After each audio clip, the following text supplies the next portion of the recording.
If I were in charge, a thought experiment in rebuilding community. If I were suddenly put in charge of the world, the very first thing I would do is something that might sound strange at first. I would pause everything. Not a lockdown like the one people remember with anxiety, screens, and fear, but a global reset, a lockdown 2.0 done properly. A timeout for humanity.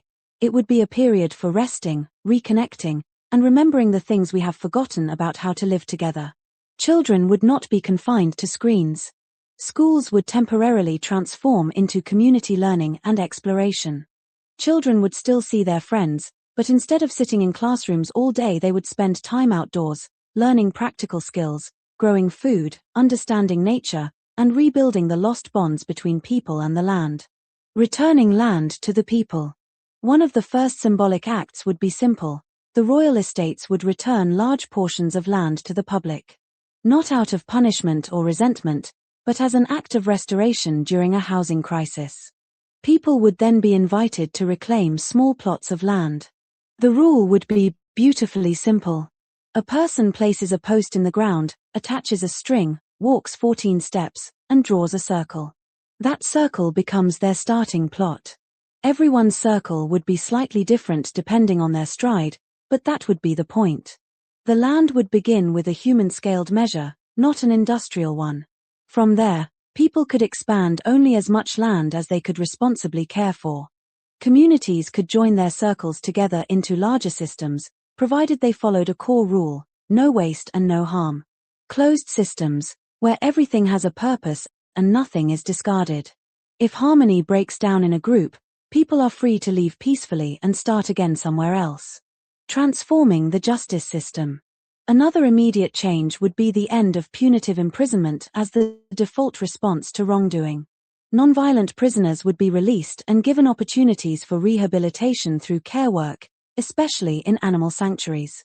Working with animals teaches patience, attentiveness, and nonverbal communication, skills modern society has neglected. Industrial animal farming would be halted. The animals already within those systems would be cared for with dignity. Those who could live safely would live out their lives in sanctuaries, others would be treated humanely. Even people who had committed serious crimes would not simply be discarded.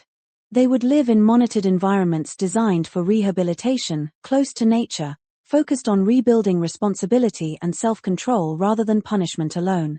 Rebuilding assembly.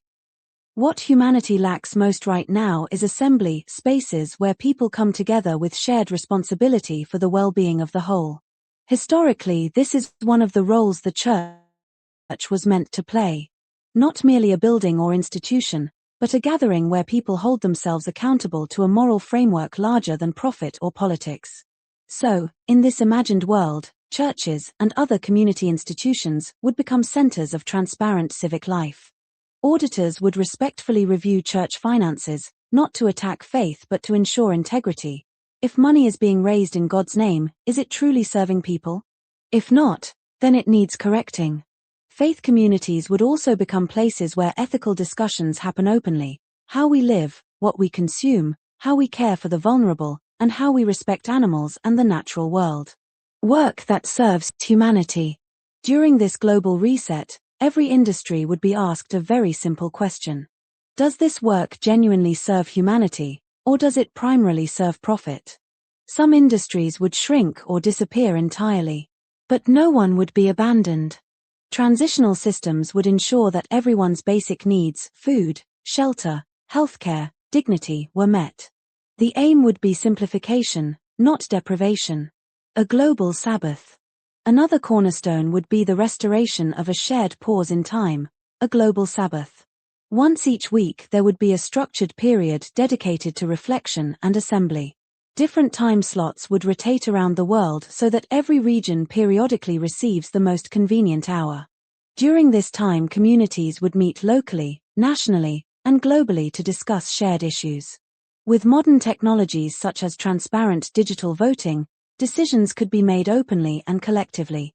Accountability in the digital age. Technology would remain part of society, but with clearer moral boundaries. People would always have the right to observe anonymously online. But the moment someone seeks to influence a decision, participate in governance, or affect others, they would do so under their real identity. Influence requires accountability. This simple rule would restore something the internet has eroded: responsibility for one's words and actions. Restorative justice. In personal conflicts and crimes, the emphasis would shift toward repentance, acknowledgement, and repair. Instead of endless litigation, people would be encouraged to admit harm, apologize, and reach agreements with those they affected. Communities would help mediate these processes. The goal would not be revenge but peace and restoration. Returning to the earth. Across all systems: education, justice, work, and healing, one principle would guide decisions. Human beings should spend far more time in nature and in community, and far less time in isolated, artificial systems that disconnect us from one another. Where possible, healing would happen outdoors. Learning would happen through doing. Food would be grown locally. Communities would know each other again. The point of the thought experiment. This vision isn't really about power. It's about asking a deeper question. If we had the chance to redesign society from compassion rather than fear, what would we choose to keep and what would we finally let go of? Maybe the biggest change would simply be this. Humanity would slow down long enough to remember that taking care of one another and the earth we share was always supposed to be the point.